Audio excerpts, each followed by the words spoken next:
You change it, you are doing it practically now. You go to this website, CBN, you can see the website there. So you can see the website has open. So this is how it looks like.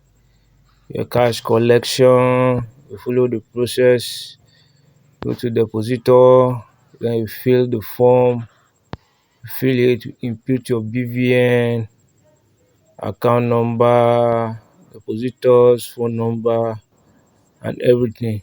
So this site looks like they generate the reference number they are talking about. See the generator at the bottom there. So this is it. Once you generate, you take it to any cafe, any local cafe, and you print. So this is it. Generate. So that's how it's been done.